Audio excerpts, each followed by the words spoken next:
Genesis chapter 35. It's a relatively small chapter, but there's a lot in it. So let's get started. Genesis chapter 35. Then God said to Jacob, "Arise, go up to Bethel, and live there, and make an altar there to God, who appeared to you when you fled from your brother Esau." So Jacob said to his household and to all those who were with him, "Put away the foreign gods which are among you, and purify yourselves, and change your garments. And let us arise and go up to Bethel, and I will make an altar there to God, who answered me in the day of my distress, and has been with me wherever I have gone."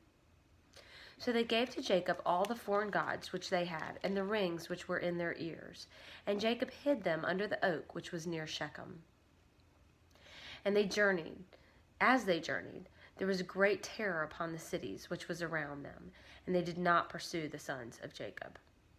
So Jacob came to Luz, that is Bethel, which is in the land of Canaan, he and all the people who were with him.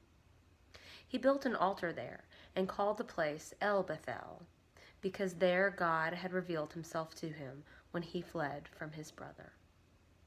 Now Deborah, Rebekah's nurse, died, and she was buried below Bethel under the oak. It was named Allon Bacuth. Then God appeared to Jacob again when he came from Paddan Aram, and he blessed him. God said to him, "Your name is Jacob.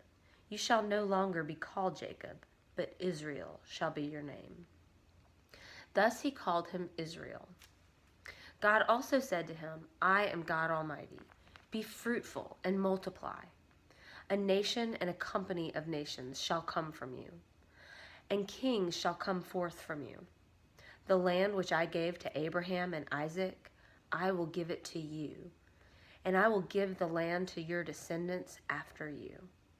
Then God went up from him in the place where he had spoken with him.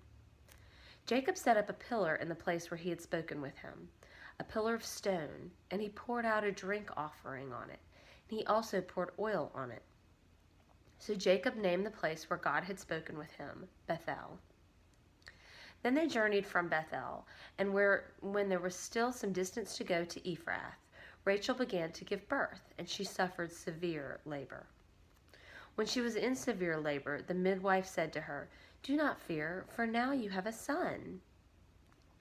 It came about as her soul was departing, for she died, that she named him Ben-Oni, but his father called him Benjamin.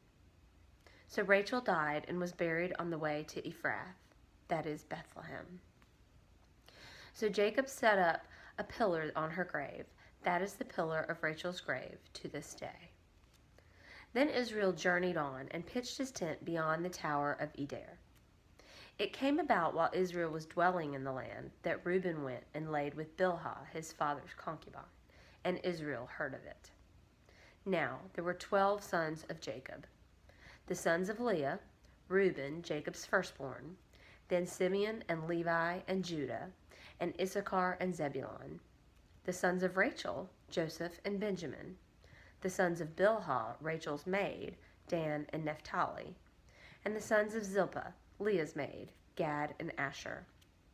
These are the sons of Jacob, who were born to him in Paddan Aram. Jacob came to his father Isaac at Mamre in Kiriath Arba, that is Hebron, where Abraham and Isaac had sojourned. Now the days of Isaac were 180 years. Isaac breathed his last and died and was gathered to his people, an old man of ripe age, and his sons Esau and Jacob buried him. God bless the reading and hearing of his word. Amen.